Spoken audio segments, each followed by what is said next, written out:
Good evening, faculty, families, friends, and graduates. Good evening, and thank you to all of the YouTube viewers in the audience tonight.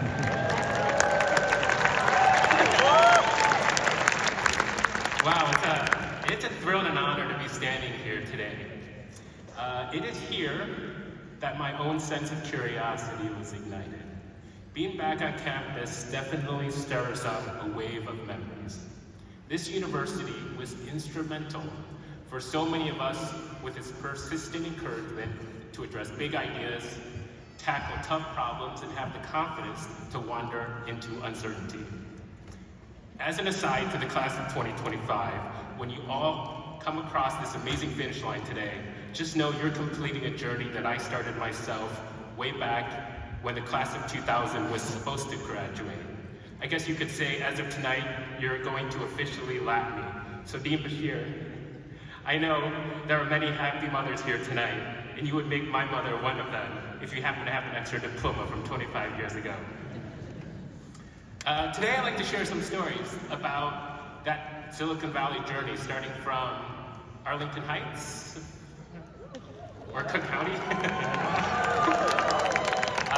to then creating cat videos in Silicon Valley.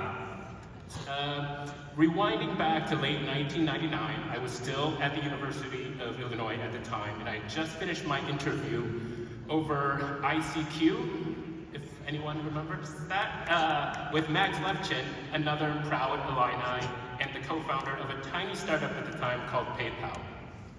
A few days later, I stuffed everything I owned into one suitcase and boarded a one-way flight to Silicon Valley. Silicon Valley back then was definitely uncharted territory. It was the absolute peak of the internet bubble. This first generation of internet companies was exploding, IPOs were happening left and right, and it felt like the rules of business were being rewritten daily. When I arrived, PayPal's idea was to build a digital wallet for the Palm Pilot. And then another show of hands for people who remember what the Palm Pilot was. Quick history lesson for anyone born in the smartphone period. The Palm Pilot was this device that was launched in 1997. It came with a stylus pen, and it was supposed to be a pocket organizer without a camera, without any apps, and it forced to use a special handwriting technique with a stylus to interact with it. The Palm Pilot came with an entire 1 megabyte of storage and a CD for installing the desktop software.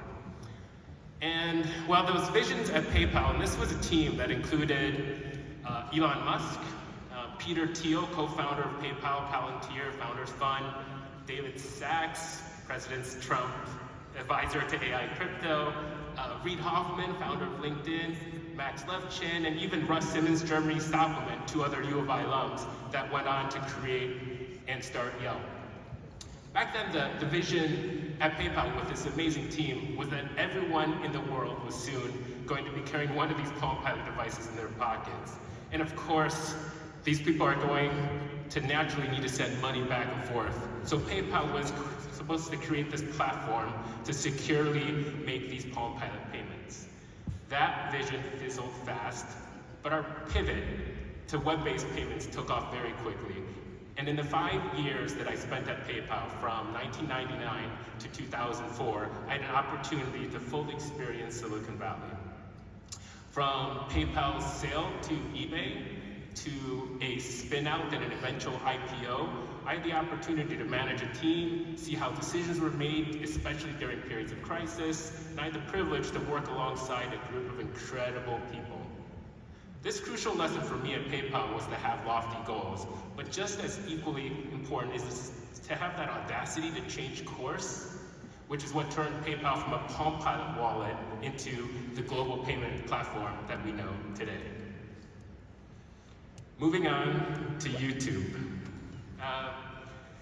It was actually exactly 20 years ago, in 2005, that Chad, Hurley, Javed, and yes, another alumni and I launched YouTube. In our brilliant original plan, YouTube was intended as a video dating site. When we started YouTube, we thought, who wouldn't want a dating app that'll allowed users to introduce themselves using videos instead of just photos. We spent months building it, then after launching this service, we watched as hours, then days, and weeks would go by, and exactly 0 videos were uploaded. But we listened, and we adapted. The entire backend we built for transcoding the videos, for streaming the videos, that was good and groundbreaking at the time.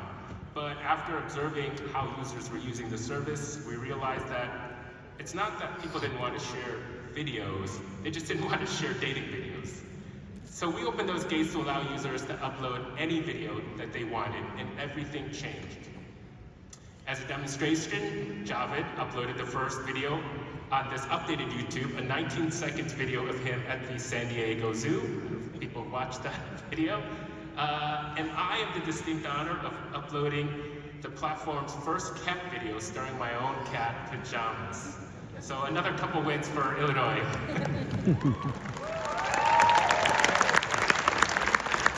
Fast forward to today, over 500 hours of content are uploaded to YouTube every single minute, and billions of videos are watched every day. Today, YouTube has over 2.5 billion monthly active users, and it accounts for approximately 40% of the world's internet traffic. More personal to me, back in 2005, I never imagined that just a few short years later, I would be having arguments with my own kids, telling them and forcing them to stop watching videos on YouTube and go to bed. So from cooking tutorials, gaming live streams, unboxing videos, chess lessons, vacuum cleaner reviews, and yes, endless amounts of cat content, you can find all of that on YouTube. And this year, we celebrate that 20th year anniversary of YouTube, and it's become truly an amazing journey. Yet, it was our willingness to believe in something untested, to take that risk, and finally to adapt when our initial plan flopped that paved the way for YouTube's global reach today. Looking back at the 20 years that I spent in Silicon Valley, I learned that in reality, building something new is inherently unpredictable. While you've likely heard of PayPal, eBay, Google, and YouTube, I've worked on a long list of other ventures, including Avos, Mixbit, Nom, Delicious, and amongst many other companies that we've started. Some of these names in this list may have changed the way that we live and sleep, or not sleep today, but others barely made a ripple. But I think the key point I want to make is that each of these companies demanded that first similar step, which is leaping into the unknown, unsure of that outcome, but committed to that possibility. So what's next for you? Some of you may be heading to big tech companies. Others may be launching your own startups. Some of you might take a gap year and travel, and some of you might still be figuring things out. But whatever that path, remember what Illinois has already taught you. Take those calculated risks, question your assumptions, and pivot without any fear when reality doesn't match the plan. Nothing in life is guaranteed, but the world needs problem solvers who are willing to try something new without knowing all the answers. Congratulations, class of 2025. I can't wait to see where your curiosity and courage takes you. Thank you for letting me share this.